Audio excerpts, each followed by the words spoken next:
Masih nge-lag? Sip, jelas. Udah ya?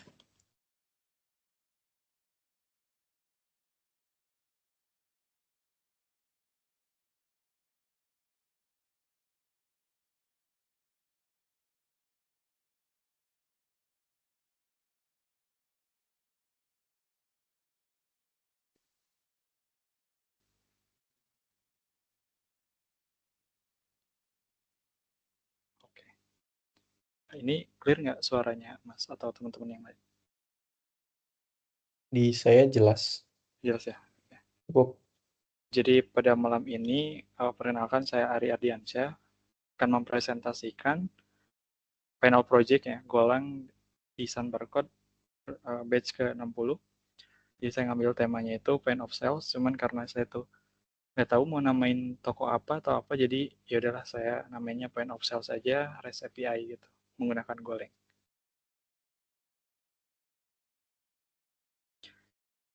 Jadi apa itu post REST API yang saya buat gitu ya. Jadi ini merupakan layanan penjualan dan manajemen inventory barang. Jadi selain memanage stok masuk dan keluar, ini juga dapat digunakan untuk penjualan ya, order sama refund atau pengembalian. Nah, ini API-nya dibuat sesimpel mungkin dan sederhana ya, karena ini juga baru pertama kali saya bikin pakai Golang. Ini intinya nanti mudah untuk dikonsumsi ya, di front end baik itu nanti pakai mobile, web ataupun desktop.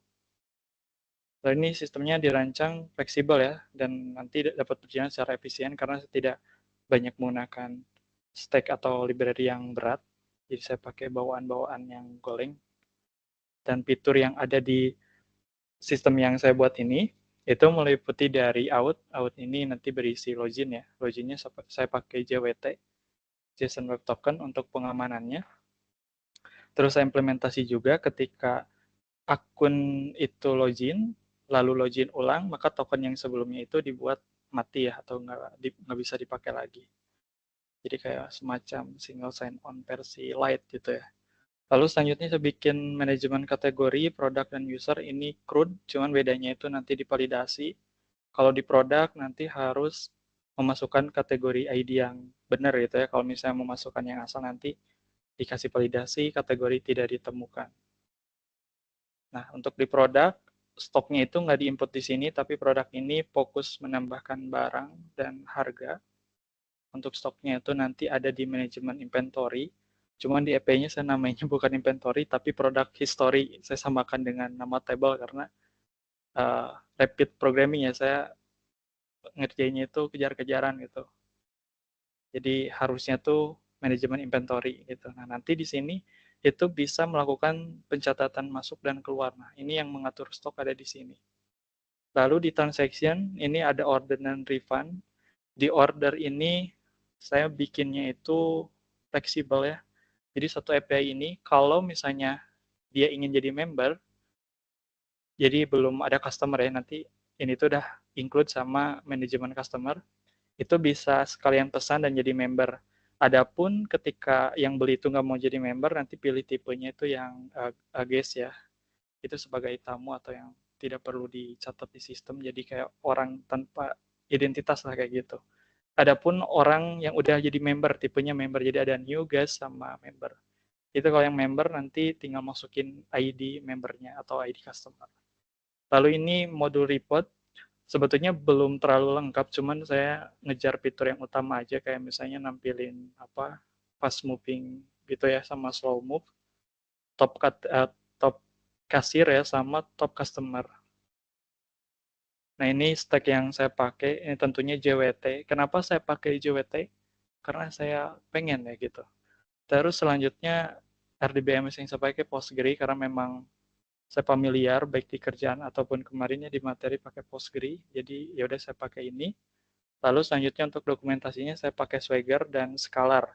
Sebetulnya di belakangnya itu pakai Open API specification. Jadi Swagger sama Scalar ini cuman front end-nya beda-beda dikit lah.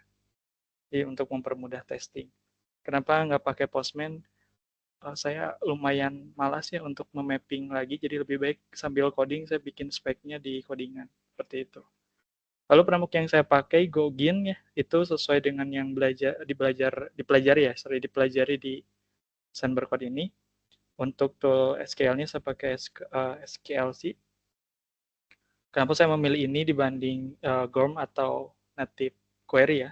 Sebenarnya ini sama native query, cuman dibalut dengan typeset ya. Jadi native query saya bikin dulu, di define lalu di generate typesetnya gitu. Dan terakhir tentunya saya pakai migration, auto migration untuk skema database-nya atau table-tablenya, plus ada seedernya untuk memasukkan data awal kayak contoh barang sama user admin. Oke, untuk struktur project saya pakainya kurang lebih kayak gini. Karena memang saya tuh sebelum-sebelumnya familiar dengan mungkin Express.js dan sejenisnya, kayak mungkin di PHP ada Laravel, bisa bikin folder app ya, app. Di dalamnya ada controller, ada middleware, ada routes, ada skema, sama ini server ini buat ngelisten semua root ya. Dia saya simpan di sini. Untuk skema ini baik nanti request skema atau payload ya sebutannya, sama request respon gitu. Ini saya simpan di skema. Cuman nggak saya buka karena nanti takut kepanjangan. Nanti saya buka aja di directory kalau teman-teman ada yang nanya. Terus untuk SQLC-nya nanti nge-generate folder ini kurang lebih ada migration, ada query. Nah, yang tadi saya sebutkan, saya ngoding pool natifnya di sini di SQL, nanti ketika di-generate akan menciptakan ya atau mengenerate sebuah apa yang namanya itu, kayak struct dan fungsi-fungsinya itu di sini di SQLC. Jadi nanti penggunanya kurang lebih kayak ORM, tapi sebetulnya ini lebih ke query native yang udah dikasih struct atau diinterfacekan oleh si SQLC-nya gitu. Lalu ini ada TMP karena saya nge-servingnya itu pakai package R ya. Kalau di JavaScript itu namanya kayak not daemon ya. Jadi kayak auto refresh gitu. Auto compile sorry kalau di Golang. Untuk util nih saya ngikut dari contoh-contoh yang diberikan sama Mas Arif. Jadi disimpan aja di sini gitu kan. Kayak mungkin dari common, config, dan lain hal sebagainya. Untuk IRD-nya ini nggak terlalu ribet ya karena memang di awal saya membuatnya tuh simple karena keterbatasan waktu. Kurang lebih ini ada customer di mana dia nanti melakukan order ya. Lalu di sini ada user, tentunya ini ada role ya. Ada admin, ada kasir. Bedanya apa? Kalau admin tuh sebetulnya privilege-nya lebih banyak ke semua gitu kan. Cuman kalau untuk kasir ini ya proses-proses penjualan dan stok barang di sini. Adapun kategori dan produk ini udah kayak pasangan ya, di mana produk ini nanti dikategorikan contoh barang elektronik dan lain hal sebagainya. Selanjutnya di sini ada inventory management, saya simpannya product history, nanti tipenya ada in. Nanti ketika melakukan transaksi ini divalidasi ya, cuman bisa nerima inputan in atau out gitu ya, salah satu dari itu. Adapun nanti ketika order product history ini sebetulnya nggak perlu di-hit lagi karena udah sepaket ketika order tuh dia nge-save ke item juga, ke customer juga ke product history ini ke customer kalau tipenya new, kalau misalnya udah ada ya tinggal ambil ID-nya kayak gitu.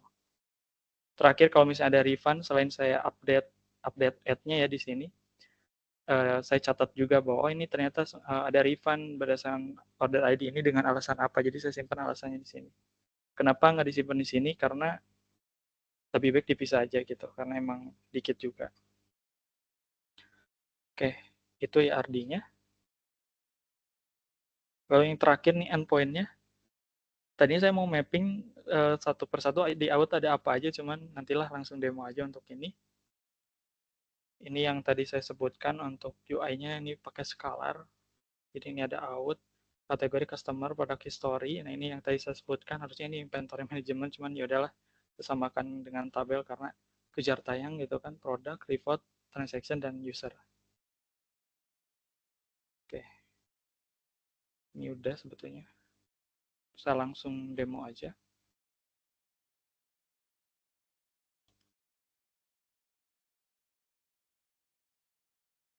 Pastikan jalan dulu.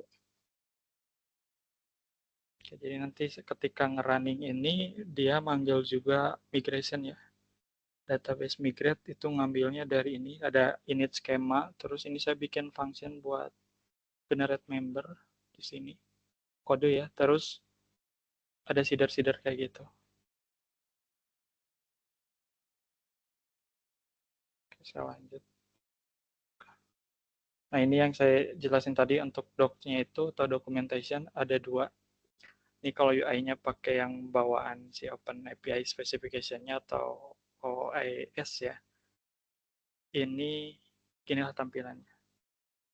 Kalau yang saya pakai itu ini yang Scholar yang satu lagi. Saya pemakainya sama, itu dimulai dari login, cuman saya nggak bakal demoin semua ya, karena keterbatasan waktu juga, dan mungkin teman-teman ini sambil develop juga kerjaan. Nah ini, ya kalau misalnya kita pakai semacam Scholar ini kayak apa ya, Postman ya, Postman kan udah nyediain juga ya, kayak web dokumentasi atau Insomnia. Cuman karena balik lagi ya, tadi saya nggak mau ngetik dua kali gitu kan, jadi saya speknya itu sambil ngoding, saya define per function, jadi ketika di generate itu langsung jadi. Nah, kalau testing, saya langsung testing aja. Karena saya udah buat seeder, terus ini admin, rahasia. Ya, ini sebetulnya nggak perlu bearer ya untuk login. Oke, ini nanti dapat tokennya. Ini saya copy aja tokennya. Oke, untuk kategori ini dalamnya ada get all, terus ada create, ada nge-get list ya sama, tapi yang soft delete, yang telah dihapus tapi soft gitu. Kalau yang soft delete ini saya mekanismenya sama seperti soft delete-nya pada umumnya. Saya isi aja deleted add-nya tanggal sama deleted by-nya sama siapa. Kurang lebih kayak gitu. Ini nge-get by ID untuk detail, ini update, nah delete, nah ini yang soft delete. Nah ini saya coba get aja. Nah tokennya ini tinggal diisi ke sini. Page-nya satu aja, limitnya 10. Saya pakai paging yang sederhana. Oke, nanti dapat kategorinya ini, electronic grocery pakaian. Cuman yang memang saya agak kultur shock ya ketika pakai Golang ini, saya tidak melebih-lebihkan. Ternyata lebih cepat dari bahasa-bahasa yang pernah saya pakai sebelumnya, kayak mungkin Java sama PHP. Ya, karena mungkin saya kudet aja ya gitu. Kurang ikut perkembangan. Oke, itu untuk get. Sebenarnya untuk token yang udah dimasukin itu harusnya dia ngikut juga ke sini. Ya, harusnya ngikut karena memang saya ngeset di OpenAPI itu sebagai token yang public ya. Ini untuk customer, ini list juga sama, ini create new. Nah, kalau tadi kategori saya nyentuhinnya get, kalau ini kita create jadi di cross aja disilang gitu. Akar.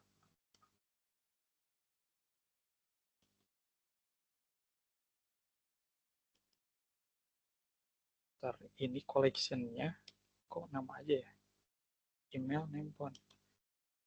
Tapi di sini name aja. Ya, kayaknya pakai ini aja deh.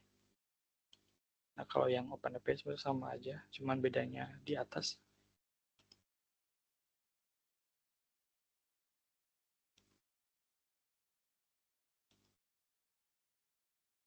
Kayaknya yang Scalar ada sesuatu, tapi ya udahlah, nanti aja diisi. Nah, kalau yang ini skemanya sesuai dengan skema yang ada di palette tadi ya. Jadi ketika saya define di mana tuh skema tuh? Di skema di sini. Nah, jadi nanti contoh nih, mana ya customer ya.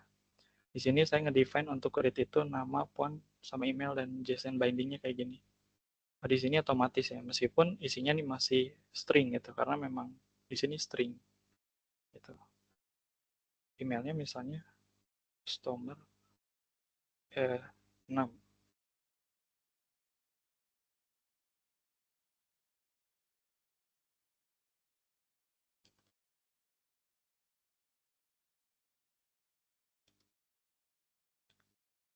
Nah, ini udah berhasil tercreate. Kalau di get di sini harusnya udah ada customer 6 ini. Mana tryout tuh? Oh ini. Oke, ini udah masuk dengan ID 2. Oke, setelah customer, apa lagi ya kira-kira?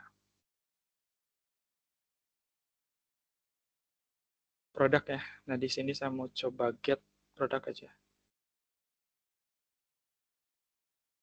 Ini ada laptop dengan stoknya itu 10 ya. Terus di sini ada kaos anime 200.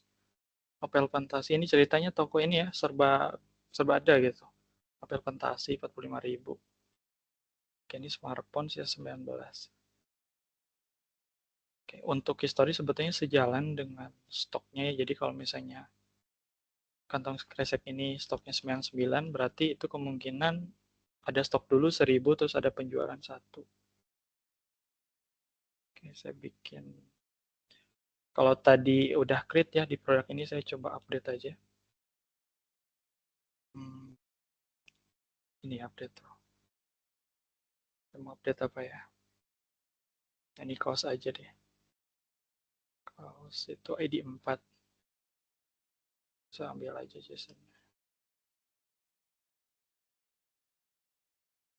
Oh ya, untuk created by gitu kan, update by itu saya ngambilnya dari JWT, jadi JWT nanti di decode diambil ID-nya. Nanti user itu nggak bisa pakai ID orang lain gitu, karena nanti udah dari JWT lah. Karena emang konsepnya gitu ya, jadi beda saya pakai yang sederhana aja. Update ya, ini tryout. Kategori name sama price. Kategori name sama price. Tadi ID-nya berapa ya? 4 ya. Ya, semoga bisa. Kaos biasa.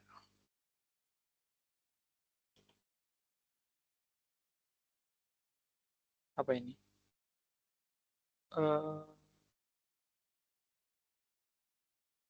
Value must be valid. Ini nggak valid ya?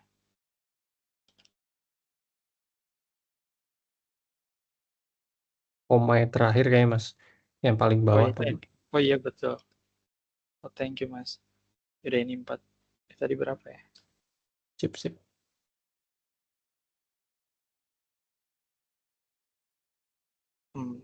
Kaos anime 3. Oke. 85.000. 85.000. Kaos biasa. Jadinya 4. Oke, sudah berubah ya. Oke, untuk memastikan ya di-get lagi listnya. Nah ini coba. Ini urutannya berubah. Oke. Updated-nya terisi. Dan yang update-nya sesuai dengan ID yang saya pakai. User admin. Udah untuk produk itu update. Nah, kenapa saya bikin shop delete nih jaga-jaga kalau misalnya pengen ngapus tapi udah tanggung ada relasi gitu. Karena di relasinya saya pakai cascade update ya. Jadi takutnya ikut kehapus jadi disediain shop delete. Oke, setelah produk tadi customer udah, mungkin transaksi ya. Karena user ini sama aja ya, CRUD gitu. Nggak ada beda jauh, cuman beda di validasi aja. Tadi ya kalau role-nya itu cuman bisa 2 itu kasir atau admin. Oke, ini order. Nah, untuk order ini tadi ya ada tipe gitu kan, type-nya itu new, member, sama guys ya. Nah, saya mau nyoba yang member aja. Jadi kalau misalnya si member, ini nanti di codingan di ignore yang customer payload ini. Tadi membernya berapa ya? 2 ya, customer 6. Terus produk ID-nya 4, saya mau beli 1. Oke, kita cek dulu ya, stoknya ada berapa. Cost biasa gitu kan ada, oh ya, karena di-update dia balikin 0 lagi ya. Oh ini bugs berarti. Stoknya saya ke update 0, harusnya current stock. Kita pakai yang lain dulu. Dia beli apa ya? Smartphone, ID-nya 1. Oke. Smartphone sama kantong kresek. Kantong kresek berapa? ID 3, 1 sama 3.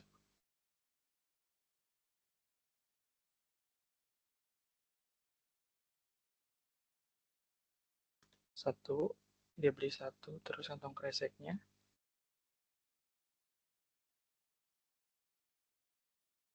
Ih, nggak bisa di type.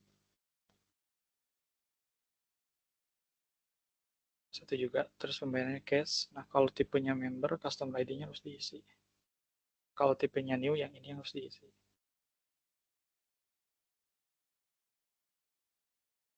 Oke, transaksinya masuk.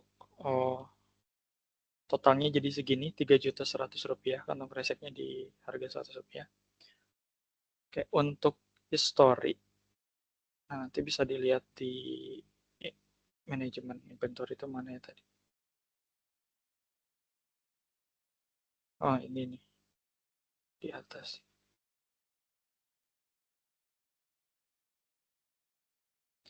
Ini kalau dilihat history, berdasarkan ID yang terbaru, ini 15 ya. Dia ngambil TRX rep-nya itu tadi yang order ya, di mana produk 3 itu dia ngurangin kuantitinya 1 out ya, masuknya ke transaksi order. Terus yang ini, yang ini kantong kresek ya, kantong kresek yang ini smartphone, dia keluar 1. Nah ini TRX rep-nya sama. Oke, kalau untuk lebih jelasnya saya tunjukin aja di sini. Nah ini database-nya.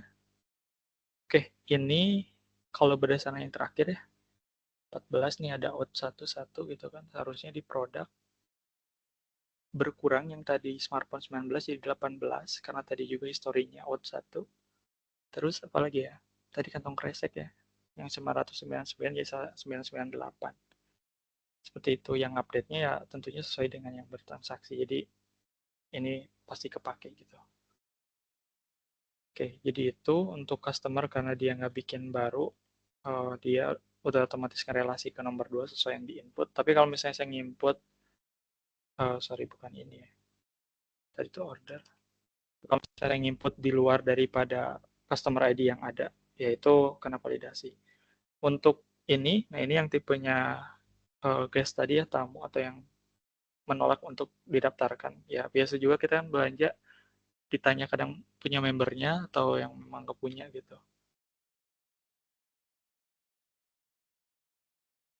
Ini statusnya yang refund. Oke, saya mau coba nge-refund yang ini. Yang ID 1, ini 3, 4. Saya lihat dulu order itemnya. Order itemnya kalau yang ID 1 itu ada smartphone sama kantong kresek. Jadi ketika di refund ya harusnya nambah lagi stoknya satu di smartphone, satu di kantong kresek. Oke, ini mana ya?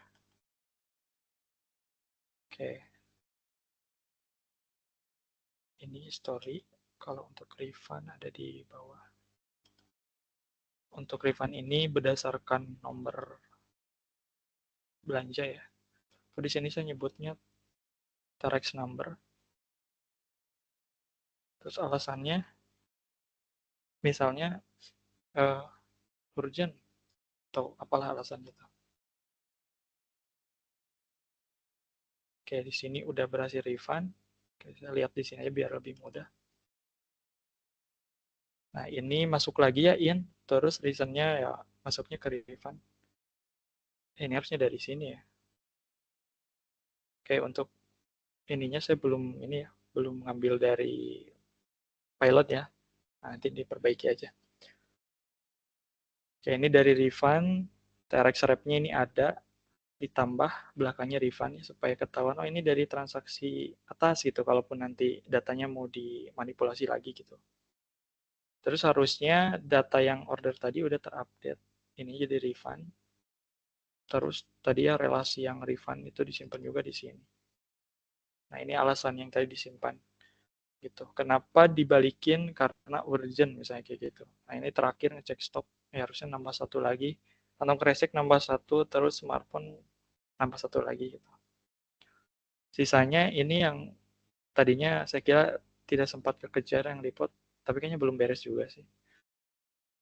Di sini ada fast moving, saya masukkan bulannya, bulan 10 ya, 2024. Nanti kurang lebih menampilkan kayak gini ke smartphone, ini belum di format, tapi intinya ini value-nya smartphone ini 1, terus ini yang terjual ya, yang nggak di refund gitu. Kalau dari elektronik ya total ordernya 1 gitu. Barangnya ada 3 tapi yang terjual 1. Terus tadi kantong kresek kan dari 3 transaksi yang di-refund 2, berarti sisa 1 juga. Ini kurang lebih kayak gitu pas moving. Kalau slow moving ya kebalikannya, di order aja sih. Di sini saya belum pakai rumus yang advance ya, tapi lebih ke ngambil, oh ini transaksi yang banyak, kira-kira yang mana gitu. Ini udahlah, sama aja cuma dibalik.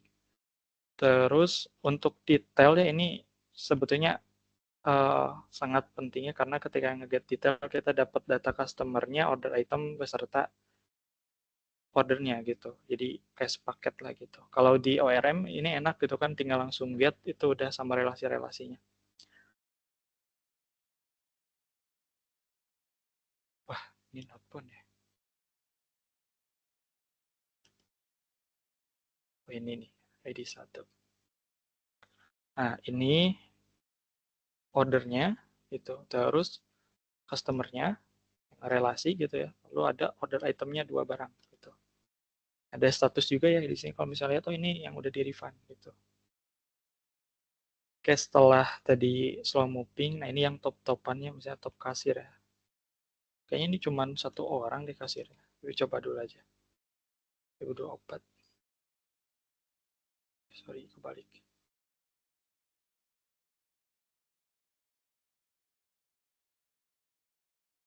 Walah, ini masih bermasalah query-nya. Oke, jadi itu sih masih ada bug. Tadi saya nemu 3 berarti stok dia jadi 0 lagi. Sama yang ini, top kasir. Oke, paling itu sih kalau dari saya untuk singkatnya ya, karena waktunya juga tokonya terlalu lama.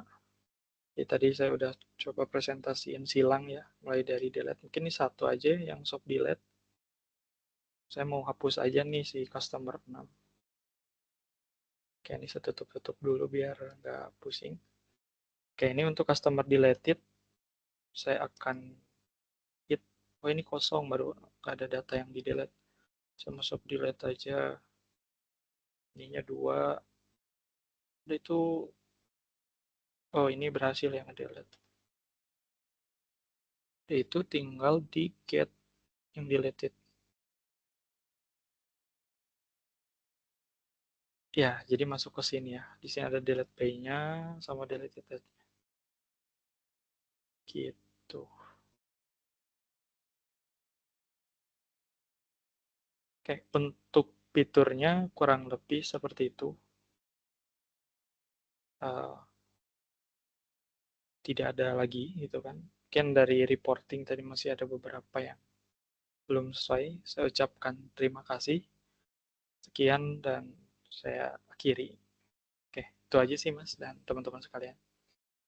Sip, sip. Thank you, Mas Ari. Ya, teman-teman, ada yang mau ditanyakan? Boleh, satu kali ya, Mas Aldi atau Mas Ridwan Srama.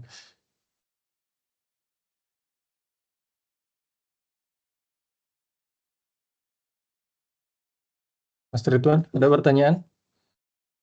Biasanya ada, Mas Ridwan.